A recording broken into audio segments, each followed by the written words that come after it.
سرور کہوں کہ مالک و مولا کہوں تجھے، باغ خلیل کا گل زیبا کہوں تجھے، تیرے تو وصف عیب تناہی سے ہیں بری، حیران ہوں میرے شاہ میں کیا کیا کہوں تجھے۔ اور لیکن رضا نے ختم سخن اس پہ کر دیا، لیکن رضا نے ختم سخن اس پہ کر دیا کہ خالق کا بندہ خلق کا آقا کہوں تجھے۔ سامعین محترم، اب جس ہستی کو میں دعوت خطاب دینا چاہتا ہوں، یہ کوئی عام ہستی نہیں، یہ محقق کے عصر حاضر ہیں، اور ان سے ہمارا تعلق کچھ آج کا نہیں، یہ بڑا قدیمی تعلق ہے۔ جب قبلہ پیر سائیں غلام رسول قاسمی صاحب دامت برکاتہم العالیہ سے میری ملاقات ہوئی سرگودا آستانہ میں، میں وہاں پر مدرسے میں پڑھتا تھا، سائیں کے مرید کے ساتھ ملنے کے لیے گیا تو مجھ سے پوچھنے لگے آپ کا کیا نام ہے؟ میں نے بتایا سید محمد مجتبیٰ شاہ، میرا ہاتھ چوم لیا۔ اس کے بعد مجھے کہنے لگے شاہ صاحب کس جگہ سے ہو؟ میں نے عرض کی حضرت میں پشاور سے ہوں۔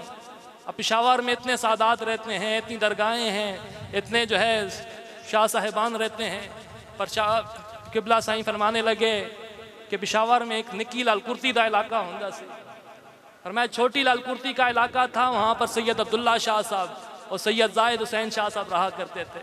فرمایا میں ابھی پی ایف میں ملازم تھا، نوکری کرتا تھا، اس وقت میں سید عبداللہ شاہ صاحب رحمۃ اللہ علیہ کی بارگاہ میں جایا کرتا تھا۔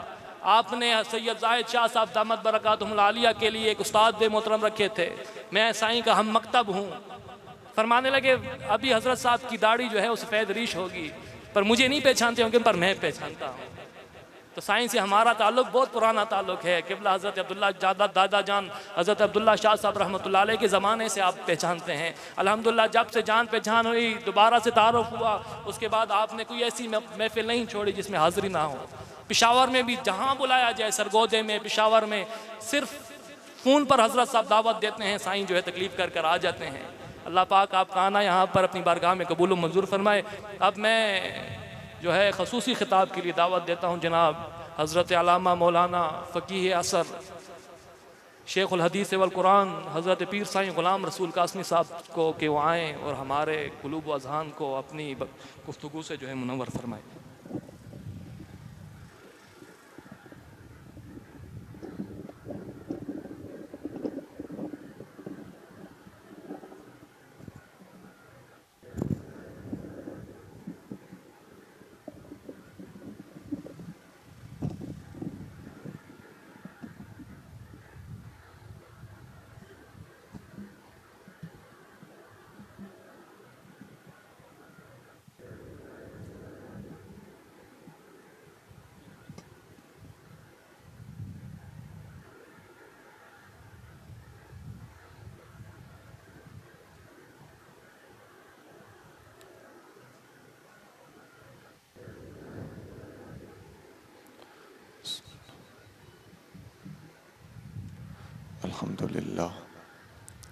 الحمد لله نحمده ونستعينه ونستغفره ونؤمن به ونتوكل عليه ونعوذ بالله من شرور أنفسنا ومن سيئات أعمالنا من يهده الله فلا مضل له ومن يضلله فلا هادي له ونشهد أن لا إله إلا الله وحده لا شريك له ونشهد أن سيدنا ومولانا محمدا عبده ورسوله أما بعد فأعوذ بالله من الشيطان الرجيم بسم الله الرحمن الرحيم إن الذين قالوا ربنا الله ثم استقاموا تتنزل عليهم الملائكة صدق الله مولانا العظيم إن الله وملائكته يصلون على النبي يا أيها الذين آمنوا صلوا عليه وسلموا تسليما درود پاک پڑھی اللہم صلی علی سیدنا و مولانا محمد وعلی آل سیدنا و مولانا محمد مبارک وسلم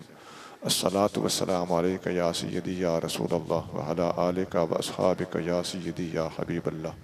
صدر محفل مخدوم و محترم واجب الاحترام حضرت قبلہ سید زاہد حسین شاہ صاحب نقشبندی مجددی سیفی ادام اللہ ظلہم العالی، جناب مہمان خصوصی محترم المقام حضرت قبلہ حمید اللہ جان صاحب اور جناب محمد حمید جان صاحب عزیدہ مجدہم العالی، آپ نے میری اصلاح فرمائی، جزاکم اللہ۔ دیگر کثیر التعداد مشائخ عظام، علماء اکرام، بزرگان محترم، برادران عزیز، اللہ کریم ہم سب کو نبی کریم رؤوف الرحیم صلی اللہ علیہ وآلہ وسلم کی سچی غلامی، محبت اور اتباع کی توفیق عطا فرمائے۔ اللہ تعالیٰ سب کا خاتمہ ایمان پر کرے۔ عزیزان گرامی، اللہ تعالیٰ جل شانہ نے انسانیت کو اپنی عبادت کے لیے پیدا فرمایا ہے۔ اللہ تعالیٰ قرآن شریف میں فرماتا ہے وَمَا خَلَقْتُ الْجِنَّ وَالْإِنسَ إِلَّا لِيَعْبُدُونَ، میں نے تمام جنوں اور انسانوں کو صرف اس لیے پیدا کیا ہے تاکہ یہ میری عبادت کریں۔ تو انسان کی تخلیق اور آپ کے اور میرے دنیا میں آنے کا جو مشن اور مقصد اللہ نے ہمیں قرآن میں بتایا ہے وہ اللہ کی بندگی اور اللہ کی عبادت، اور اللہ کی عبادت اور بندگی اس وقت تک نہیں ہو سکتی جب تک اللہ کی معرفت نہ ہو۔ پہلے اللہ کو جانے گا، پہچانے گا، جتنا جانتا چلا جائے گا، پہچانتا چلا جائے گا، اتنا عبادت میں گہرا ہوتا چلا جائے گا۔ ابھی قبلہ ڈاکٹر صاحب دامت برکاتہم العالیہ نے جو حضور سیدنا زین العابدین رضی اللہ تعالیٰ عنہ کے احوال مبارکہ کے ضمن میں آپ کی کثرت عبادات اور کثرت نوافل کا تذکرہ فرمایا، تو وہ بھی اسی کا مشاخصانہ ہے۔ اصل سبب یہی تھا، ان کو اللہ کی معرفت زیادہ تھی، اسی لیے اللہ کے سامنے جھکنا زیادہ تھا۔ تو اس سفر میں ابتدا یہاں سے ہوتی ہے کہ کسی اچھے بندے کی محفل میں آنا جانا شروع کیا جائے۔ یہ اللہ تعالیٰ تک پہنچنے، اس کی معرفت حاصل کرنے، اس کی عبادت کا حق ادا کرنے کی یہ بسم اللہ ہے۔ نبی کریم صلی اللہ علیہ وآلہ وسلم نے اس بات پر بہت زور دیا ہے کہ اپنا اٹھنا بیٹھنا غور کیا کرو کہ ان کے ساتھ ہے۔ حدیث شریف میں آتا ہے کہ المرء علی دین خلیلہ، ہر آدمی اپنے دوست کے مذہب پر ہوتا ہے۔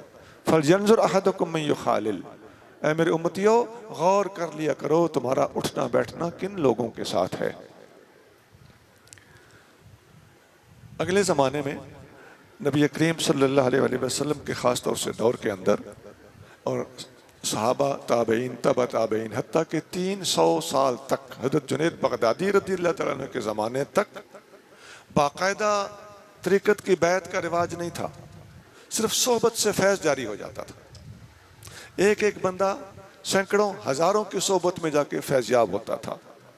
وہ جو پروفیسر صاحب، ڈاکٹر صاحب فرما رہے تھے کہ الحکمت دالۃ المؤمن یا الکلمۃ الحکمہ دالۃ المؤمن، دونوں طرح حدیث ہے کہ حکمت کی بات مومن کی میراث ہے، کھوئی ہوئی میراث ہے۔ حیث وجدہا فہو احق بہا، اس کو وہ جہاں سے ملتی ہے وہ اس کا حق رکھتا ہے کہ اس موتی کو وہ چن لے۔ تو تمام تابعین، ایک ایک تابعی ہزاروں صحابہ کی صحبت میں جا کے بیٹھا اور فیض پایا۔ حضرت حسن بصری رضی اللہ تعالی عنہ بے شمار صحابہ سے ملے ہیں۔ حضرت ثابت بن اسلم بنانی بہت بڑے تابعی ہیں، یہ بخاری مسلم کے راوی بھی ہیں، صوفیاء کے طبقات میں ان کا بڑا اونچا نام ہے، یہ تابعی ہیں، بے شمار صحابہ سے ملے ہیں۔ اور حضرت سعید بن مسیب تابعی ہیں، بے شمار صحابہ سے ملے ہیں۔ اویس قرنی تابعی ہیں، بے شمار صحابہ سے ملے ہیں۔ تو یہ فیض پانے والے لوگوں نے ایک ہستی سے نہیں، جس سے بھی دیکھا کہ اس نے حضور کو دیکھا ہوا، میں اس کو دیکھنے کیوں نہ جاؤں۔ حضرت امام اعظم ابو حنیفہ رحمۃ اللہ علیہ اپنے والد گرامی کے ساتھ حج پر گئے۔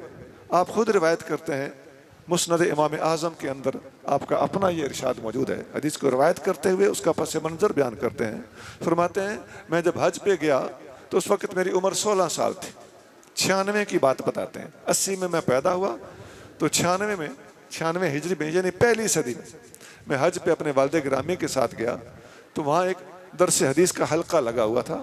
میں نے اپنے والد صاحب سے پوچھا حلقہ من ہذہ، یہ حلقہ کس کا ہے؟ انہوں نے فرمایا کہ حلقہ تو عبداللہ ابن الحارث الجزء الزبیدی، صاحب رسول اللہ صلی اللہ علیہ وسلم، یہ رسول اللہ صلی اللہ علیہ وسلم کے صحابی حضرت عبداللہ بن حارث جزبیدی کا حلقہ ہے، وہ درس حدیث دے رہے ہیں۔ تو فرماتے ہیں فتقدم، تو میں فوراً بلا تاخیر آگے بڑھا کہ میں اس ہستی کو دیکھوں جس نے حضور کو دیکھا ہے۔ تو وہ فرما رہے تھے کہ سمیت رسول اللہ صلی اللہ علیہ وسلم، میں نے رسول اللہ صلی اللہ علیہ وسلم کو فرماتے ہوئے سنا ہے کہ من تفقہ فی دین اللہ، جس بندے نے بھی اللہ کے دین کی فقہ اور سمجھ حاصل کی، کفاہ اللہ مہمہ، اللہ اس کے تمام مشکلات اپنے دست قدرت میں لے لیتا ہے۔ وَرَزَقَهُ مِنْ حَيْثُ لَا يَحْتَسِبُ، اللہ اس کو رزق وہاں سے دیتا ہے جہاں سے وہ سوچ بھی نہیں سکتا۔ تو دین کا ہو جا، اللہ اپنے دین کو اپنانے والوں کو دنیا انڈیل کر عطا فرماتا ہے۔ بات ہو رہی تھی صحبتوں کی، کہ دین سیکھنا ہو، تصوف پہ قدم رکھنا ہو، سب سے پہلی اور بنیادی چیز ہی بیعت ایک طریقہ کار ہے، ٹھیک ہے، لیکن آغاز فیض کے جاری ہونے کا صحبت سے ہوتا ہے۔ آپ بیعت کر کے گھر چلے جائیں، فیض جاری نہیں ہوگا جب تک بار بار مرشد کے پاس آنا جانا نہیں ہوگا، پیر بھائیوں کی محفل میں بیٹھنا نہیں ہوگا، ذکر اذکار کی محفلوں کے اندر آ کے شمولیت نہیں ہوگی، فیض جاری نہیں ہوگا۔ فیض کے اجراء کے لیے صحبت ضروری ہے، آمنے سامنے بیٹھنا ضروری ہے، توجہات ضروری ہیں، اللہ کے ذکر کی لہریں جو چاروں طرف گھومتی ہیں، اس لہروں کے موجوں کے سمندر کے اندر آ کے صرف بیٹھ رہنا بھی خود ذکر نہ بھی کرے گا تو ان لہروں کا اثر مقناطیس کی لہروں کے اثر کی طرح تمہارے قلب اور باطن کے اندر اثر انداز ہوگا۔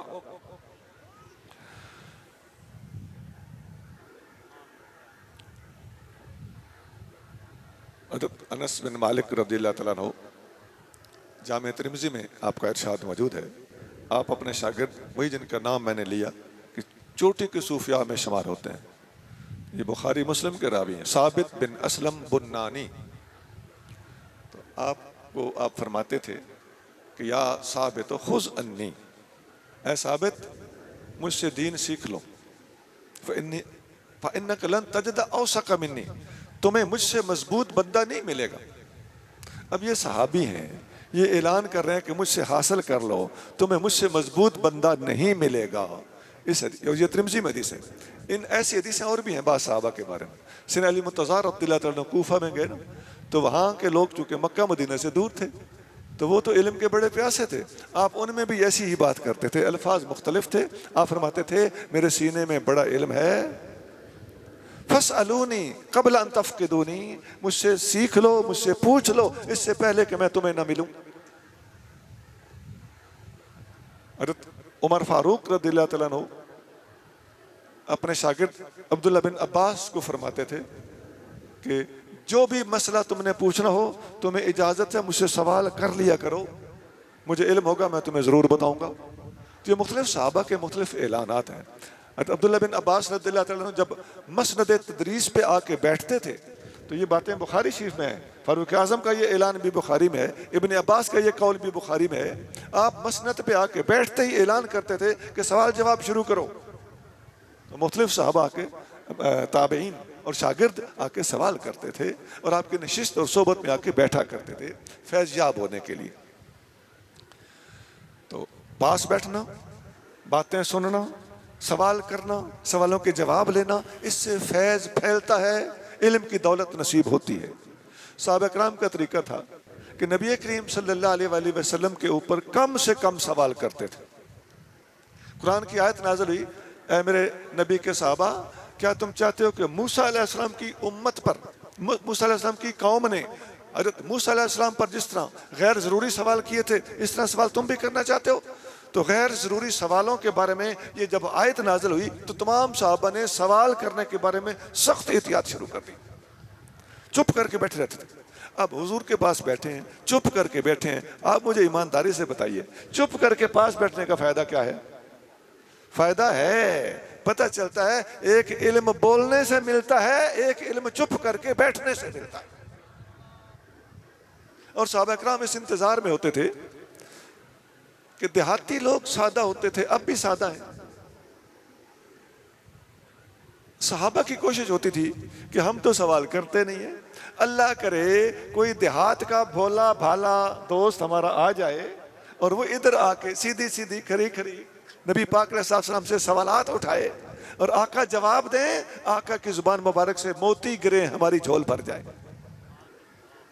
تو صحابہ اس انتظار میں رہتے تھے کہ کوئی دیہاتی آئے جو حضور پر سوال کرے، ورنہ اس سے پہلے کیا ہوتا تھا؟ اس سے پہلے بھی وہ فیض یاب ہو رہے ہوتے تھے، لیکن وہ فیض خاموشی کا تھا، اور کسی عرابی کے آنے سے جو فیض ملتا تھا وہ فیض گفتار کا فیض تھا۔ میرے بھائیوں، ہرگز اپنے مرشد خانے پہ آ کر یہ نہ سمجھنا چاہیے اوہو حضرت صاحب تو ہیں کوئی نہیں، ملاقات نہیں ہو سکی۔ حضرت صاحب ہوں ماشاءاللہ، حضرت صاحب نہ ہوں خدا کی قسم حضرت صاحب کے آستانے پہ بیٹھ کے سانس لینا بھی فیض ہے، اپنے پیر بھائیوں کے پاس بیٹھنا بھی فیض ہے، وہاں پر پانی پینا بھی فیض ہے، اور لنگر کھانا بھی فیض ہے، وہاں پر وضو کرنا اور نفل پڑھنا بھی فیض ہے۔ میرے استاد فرماتے تھے کہ وہ تو 10 گنا فرماتے تھے، بہرحال ان کا اپنا ایک ذوق تھا، میں چونکہ ہم بات ذرا تحقیق سے زیادہ کرتے ہیں، آج کل ماحول ایسا ہے، تو میرے بھائیوں اس میں کوئی شک نہیں کہ حرم کعبہ مکہ شریف کی ایک نماز کا ثواب لاکھ کے برابر، ایسا ہے کہ نہیں؟ صحیح حدیثوں میں آتا ہے۔ اور مدینہ شریف میں ایک نماز کا ثواب 50,000 کے برابر ہے۔ تو یہ تو نس میں آ گیا، تو کیا سمجھتے ہو؟ سبق تو مل گیا نا کہ متبرک مقامات کے اوپر فیض زیادہ ہوتا ہے۔ تم اپنے گھر میں یا اپنے محلے کی مسجد میں جو نماز پڑھو گے، کسی اللہ والے کے آستان پہ جا کر نماز پڑھو گے، اس کے اندر یقیناً فیض زیادہ ہوگا، البتہ اس پہ نص کوئی نہیں کہ ہم اس کو اتنے گناہ کہہ سکیں۔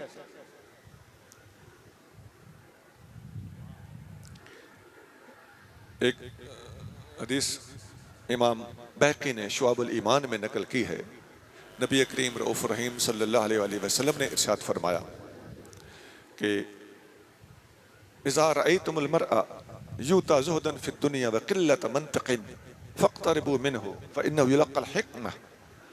جب تم دیکھو کہ کوئی بندہ خاموش رہتا ہے، زیادہ باتیں نہیں کرتا، اور دنیا کی طرف اس کا دھیان نہیں ہے، اپنے من میں گم ہے اور اپنے خیال سے بیٹھا ہوا ہے، تو خاموش رہتا ہے، قلت منطق اس کے پاس، یعنی منطق کہتے ہیں گفتگو کو، گفتگو تھوڑی کرتا ہے، باتیں قلیل کرتا ہے، لیکن دنیا کی طرف دھیان نہیں ہے، فاقتربوا منہ، اس کے پاس جا کے بیٹھا کرو۔ اب اس کے پاس بیٹھنے کا سمجھنے کے لیے آپ کو ایک بات بتا رہا ہوں کہ آقا علیہ الصلوۃ والسلام اس کے پاس بھیج رہے ہیں جو چپ چپ رہتا ہے۔ اب بولے تو ہم کچھ سمجھیں، لیکن میرے بھائی جو زبان سے بول کر فیض دیتا ہے اسے عالم کہتے ہیں، اور جو چپ کر کے فیض سینے میں انڈیل دیتا ہے اور جو نگاہ سے فیض دیتا ہے اسے ولی کہتے ہیں۔ تو یہ صحبت کے بارے میں نے بہت سارے دلائل آپ کے سامنے رکھے ہیں۔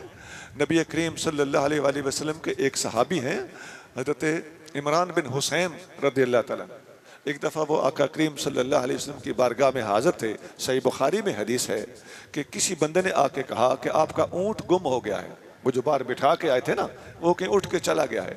تو وہ گئے، اونٹ کو جا کے تلاش کیا، وہ بمشکل مل تو گیا، لیکن اللہ کی قسم بعد میں پچھتاتے تھے کہ میں ایک اونٹ کی خاطر نبی پاک علیہ الصلوۃ والسلام کی محفل سے اٹھ کے کیوں گیا۔ یہ صحبتیں، رفاقتیں اور پاس آ کے بیٹھنا، یہ اس قدر فیض یاب کرتا ہے کہ میں بتا رہا ہوں کہ دنیا میں فیض یاب ہونے کا اس سے اچھا راستہ اور کوئی نہیں ہے، صحبت صالحین۔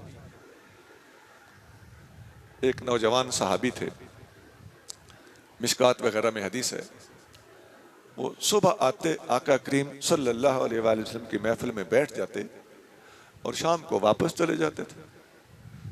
تو ان کا بھائی آقا کریم صلی اللہ علیہ وسلم کی خدمت عالیہ میں حاضر ہو کے عرض کرنے لگا، حضور میرا بھائی کماتا کچھ نہیں، میں اکیلا کما کے تھک گیا ہوں، اور یہ فارغ بیٹھا رہتا ہے، صبح آپ کے پاس آ کے بیٹھتا ہے، شام کو اٹھ کے چلا جاتا ہے، مہربانی فرمائیں اسے کچھ سمجھائیں، یہ گھر جائے کمائے کچھ ہمیں دے۔ اب دیکھیے وہ وہاں جا کے کیا کرتا تھا، چپ کر کے بیٹھا رہتا تھا۔ یا کوئی گفتگو ہوتی تو اس کو سن لیتا تھا، علم کی بات ہوتی اسے یاد کر لیتا، اور خاموشی کا موقع ہوتا تو اپنے سینے کے اندر فیوز کے انوارات سمیٹ لیتا۔ ظاہر ہے یا علم باطن ہے یا علم ظاہر ہے، وہ ظاہری علم بولنے سے ان کو مل جاتا تھا اور باطنی علم اس صحبت میں ان کو مل جاتا تھا۔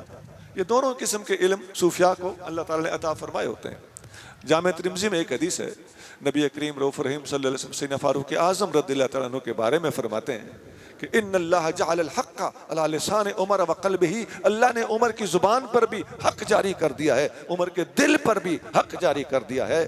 جو زبان پہ جاری ہوتا ہے وہ ظاہری علم ہوتا ہے، اور جو قلب پر جاری ہوتا ہے وہ علم تصوف و طریقت ہوتا ہے۔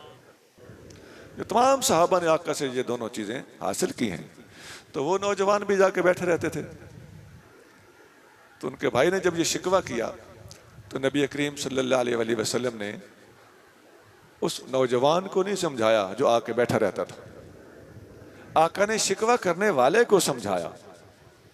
فرمایا لعلک ترزق بہ، تمہیں کیا پتا، تم جو گھر میں کھا پی رہے ہو، تم جو کہہ رہے ہو کہ میں کما کے لاتا ہوں، یہ کماتا نہیں ہے، تمہاری ساری کمائی اسی کی برکت سے ہے۔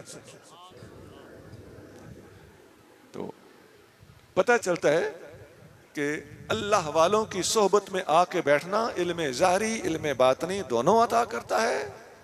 اور ایک تیسری بات یہ کہ اہل اللہ کی صحبت میں آ کے بیٹھنے والا خود نہ بھی کمائے تو اس کی برکت سے اس کا کوئی بھائی، اس کا والد، اس کے گھر کی فصلیں، اس کے دیگر معاملات وہ آٹومیٹکلی بہتر ہو جاتے ہیں۔ اور حدیث جو میں پہلے سنا کے آیا ہوں، جس نے دین کی طرف توجہ دی اللہ اس کی مشکلات اپنے دست قدرت میں لے لے گا، اس کو رزق وہاں سے دے گا جہاں سے وہ سوچ بھی نہیں سکتا۔ میرے بھائیو، صوفیاء کا ایک قول ہے من کان للہ کان اللہ لہ، جو اللہ کا ہو جاتا ہے اللہ اس کا ہو جاتا ہے۔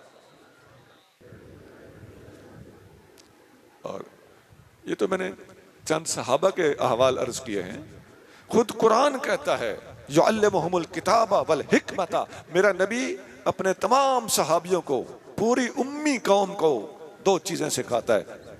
یعلمہم الکتاب، ایک تعلیم دیتا ہے کتاب کی، اور دوسرے والحکمت، اور حکمت کی تعلیم دیتا ہے۔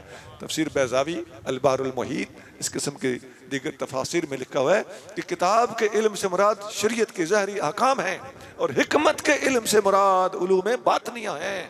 پتہ چلتا ہے یعلمہم، ایک کو نہیں، دو کو نہیں، تمام صحابہ کو حضور علیہ الصلوۃ والسلام نے اپنا ڈائریکٹ غلام شاگرد بنایا ہے، اور ہر ایک کو خود کتاب بھی پڑھائی ہے، ہر ایک کو خود حکمت بھی پڑھائی ہے۔ اس لیے تمام صحابہ کرام علم ظاہر کے بھی عالم ہیں، علم باطن کے بھی شہنشاہ ہیں۔ یہ کوئی تقسیم نہیں کہ فلاں کے پاس ظاہر ہے، فلاں کے پاس باطن ہے، فلاں کے پاس سیاست ہے، فلاں کے پاس روحانیت ہے۔ خدا کی قسم یہ سارے کے سارے جس فیلڈ میں بھیجے گئے انہوں نے کمال کر کے دکھا دیا۔ صدیق اکبر سے نقشبندی سلسلہ چلایا گیا رضی اللہ تعالیٰ عنہ، فاروق اعظم سے فاروقی سلسلے باہر کے ملکوں میں موجود ہیں۔ ابھی انس بن مالک کا میں نے نام لیا، ان کا فیض تقریباً پوری امت میں جاری ہے۔ وہ جو سلسلے ہم نے مرتب کیے ہیں نا، وہ تو ان ہستیوں میں سے ایک ایک کو لے کے سلسلہ مرتب کرنا تھا نا۔ جو بھی سلسلہ مرتب کرنے والے بزرگوں کو رضی اللہ تعالیٰ عنہ، ان کو جو بھی ان تمام سینکڑوں ہزاروں کی صحبت میں وہ بیٹھے رہے، لیکن جو ان میں سے افضل تھی ان کا نام لکھ دیا، یوں سلسلہ مرتب ہو گیا۔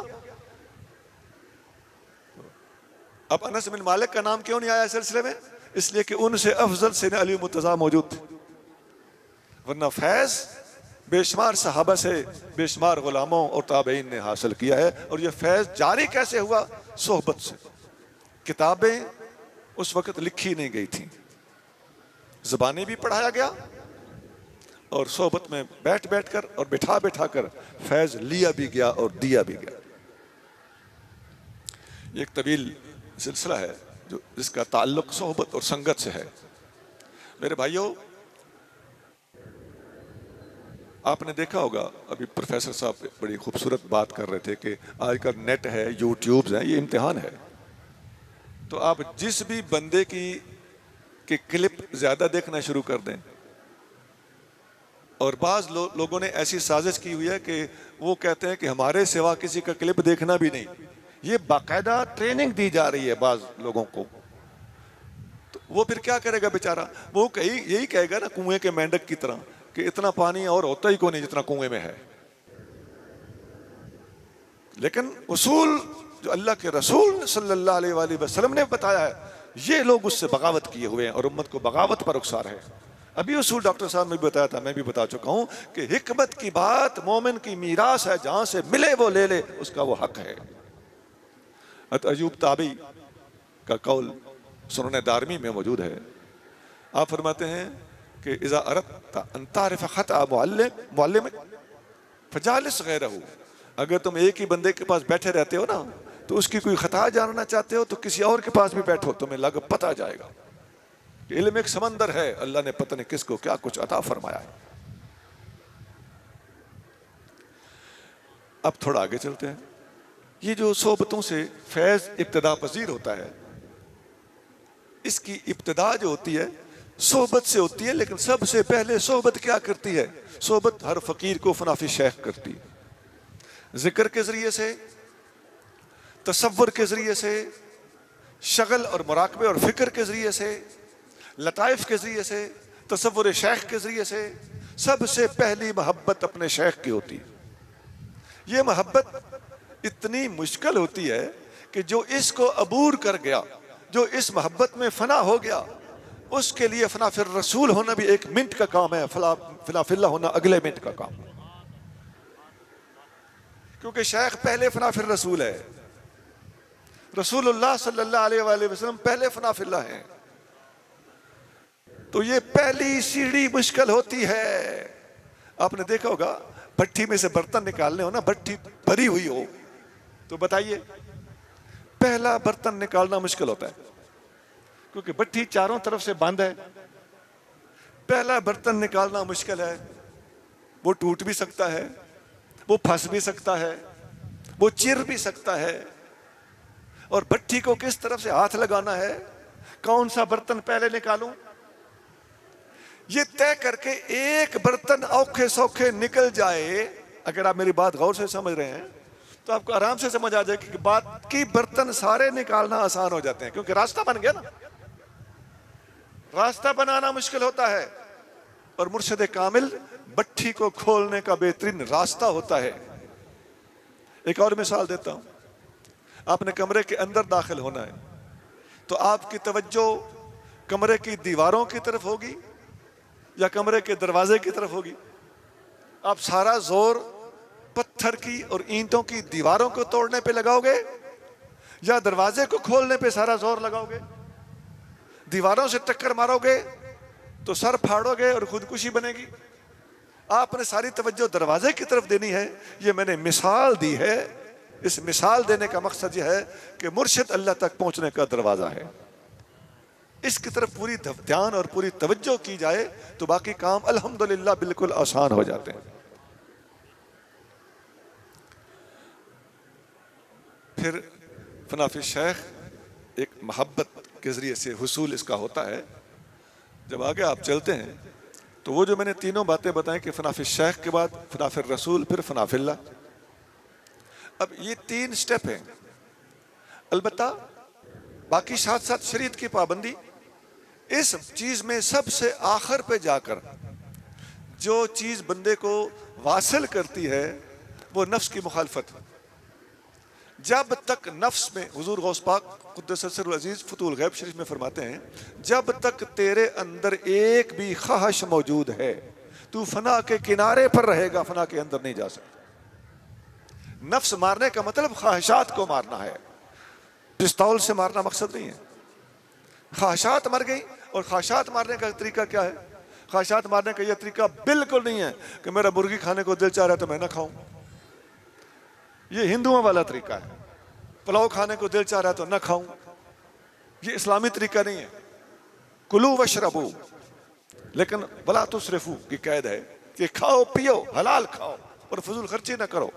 حلال چیز کھانے کی سرعام اجازت ہے. آپ دیکھتے ہیں ہمارے مشائخ کے آستانوں پر ون پون لنگر پکتا ہے.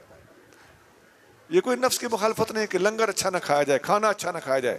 میرے بھائی، ہمارے علماء نے اپنی کتابوں میں اور صوفیاء نے اپنی کتب کے اندر وصیت ناموں میں یہ بات لکھی ہے کہ اے میرے طالب، اگر تم نفس کی مخالفت کرنا چاہتے ہو، نفس کو مارنا چاہتے ہو، اس کا بہترین طریقہ شریعت کی پابندی۔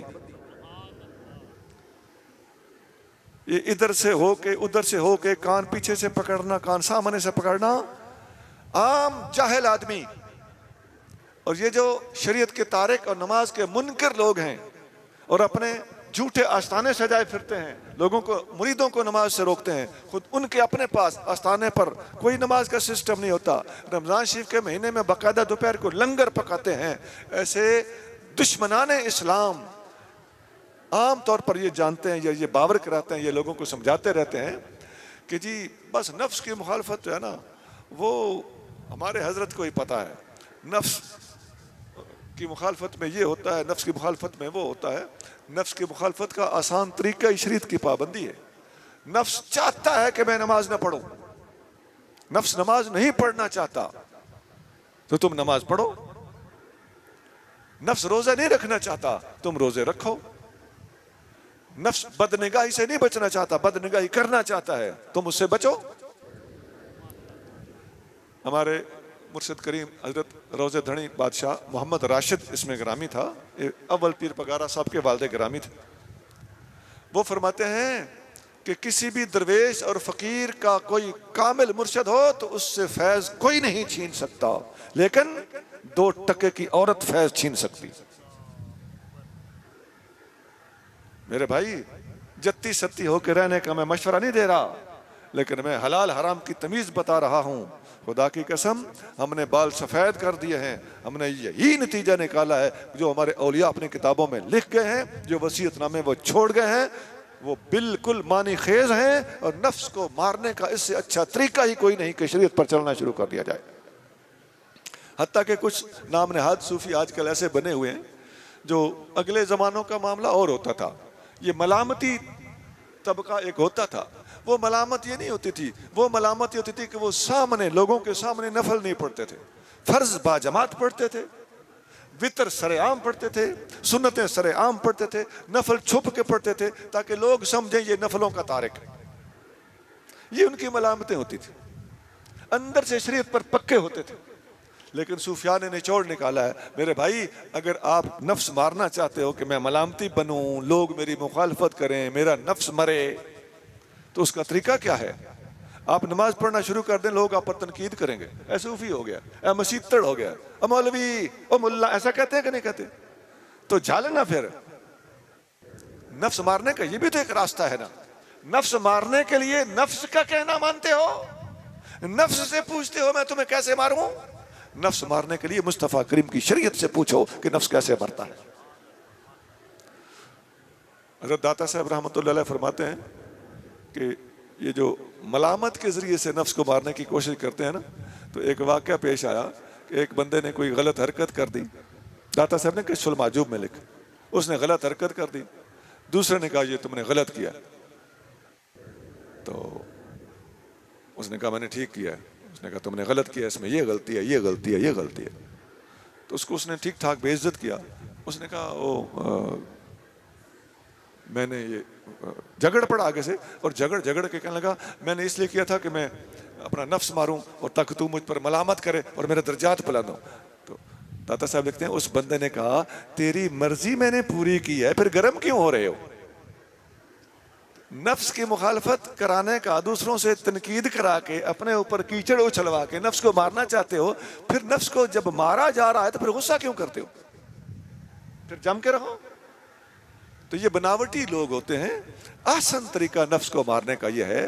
مجھے ہمارے بزرگ ہیں حضرت پیر سید افضال حسین شاہ صاحب، وہ بھی سیفی ہیں، دامت برکاتہم العالیہ، تو مجھے میرے غریب خانے پہ تشریف لائے تو گفتگو کے دوران ایک بات بتانے لگے کہ ایک بندہ تھا تو اس نے اپنے پیر کو کندھوں پہ اٹھایا ہوا تھا، تو کسی نے پوچھا حضرت کو کیا ہوا ہے؟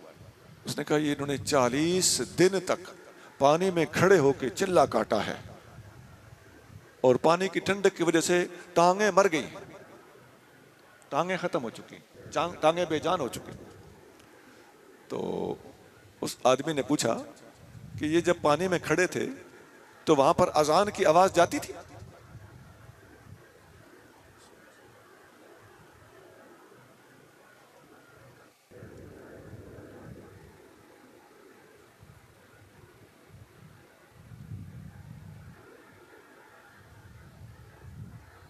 بسم اللہ۔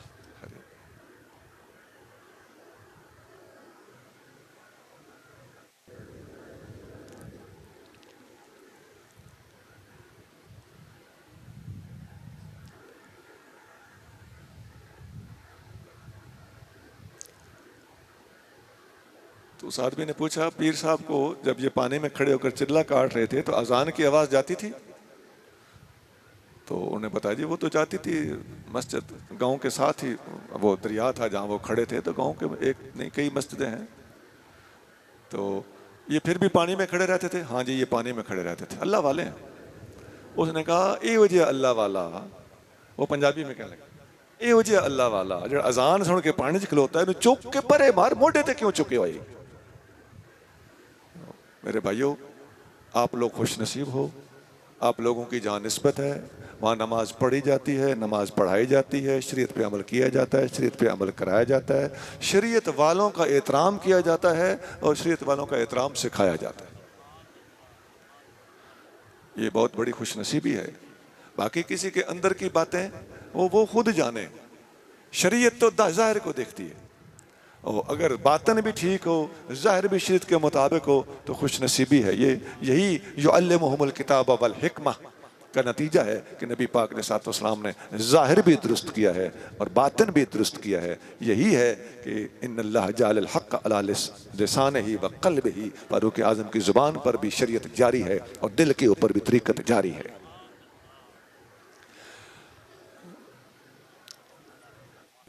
یہ وجہ ہے کہ آپ دیکھتے ہیں کہ تصوف کی کتابوں میں 5 مشہور کتابیں ہیں تصوف کی۔ کتاب اللمع فی التصوف ابو نصر سراج علیہ الرحمت کی ہے، اور رسالہ قشیریہ امام قشیری رحمہ اللہ کا ہے، اور فتوح الغیب حضور غوث اعظم قدس سر العزیز کی ہے، کشف المعجوب حضور داتا صاحب علیہ الرحمت کی ہے، اور عوارف المعارف حضور شہاب الدین سہروردی رحمہ اللہ کی۔ یہ 5 تصوف کی بنیادی اور مشہور کتابیں مانی گئی ہیں۔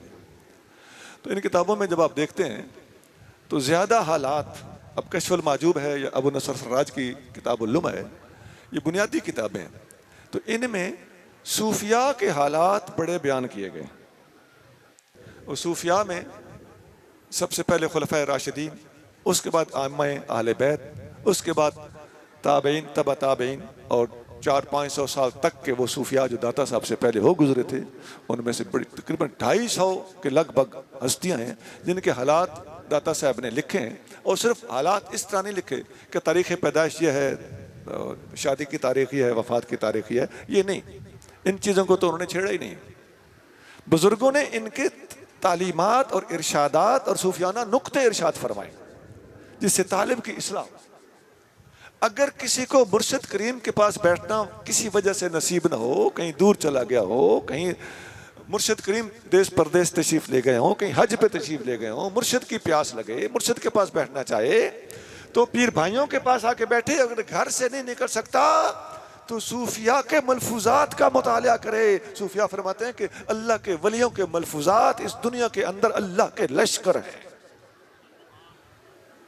آپ کا ان کانٹیکٹ رہنا صحبت کے حوالے سے ہو یا مطالعہ کے حوالے سے ہو، جب تک انسان ایک لگی بندی لائن پہ کاربند نہیں ہو جاتا، اس کو تمکین کہتے ہیں۔